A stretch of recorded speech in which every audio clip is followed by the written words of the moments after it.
I've got a little bit of a book haul. I wasn't actually going to film one, but I bought 3 books today, so I just thought, and they seem really interesting, so I just thought I'd share them with you guys.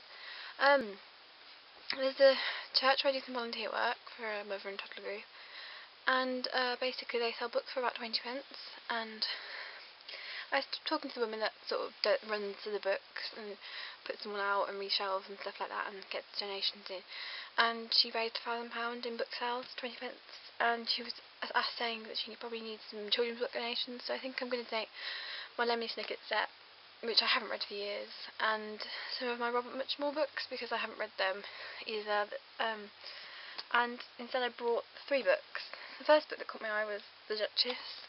This is recently, I say recently, but it's been turned into a film, and she's actually a descendant, well, Princess Wales is one of her descendants, and it's really interesting. I love historical fiction, and it's kind of a category I want to jump more into. I read a lot of YA and teen fiction. I'm 19, I really should be progressing to starting to read a lot more adult fiction, I think.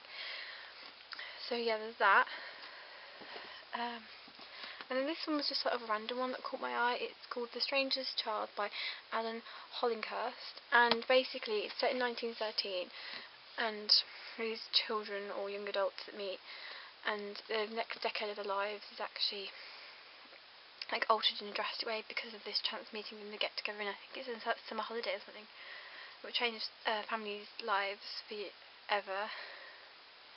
So I mean, it really intriguing to read this. I thought it was a beautiful cover, and the spine looked really nice, and it just caught my eye and caught my attention. So yeah, I'm gonna plough my way through that, I think. And the last book I bought, this actually just caught my eye at the last second, and it's Alan Bennett Untold Stories. As you all know, Alan Bennett wrote The History Boys, the play, and that's the only Alan Bennett play I've ever read, and I adored it, and I kind of think it'd be interesting to know a bit more about his life. I'm not a fan of biographies and autobiographies. I don't generally tend to read them, but this was just, I couldn't not pass it up. It's got great pictures in as well. And it just seems really interesting. I think he seems like a very interesting author to read about, and it's a huge book though. All the books I bought were huge, and so I donated £1 instead. But those are the 3 books I bought. I don't know if I'll be reading them anytime soon because my to-read list is huge. I have about 25 books on it, so I'm going to try and get through The Uglies by Scott Westfield over the weekend, and some Thomas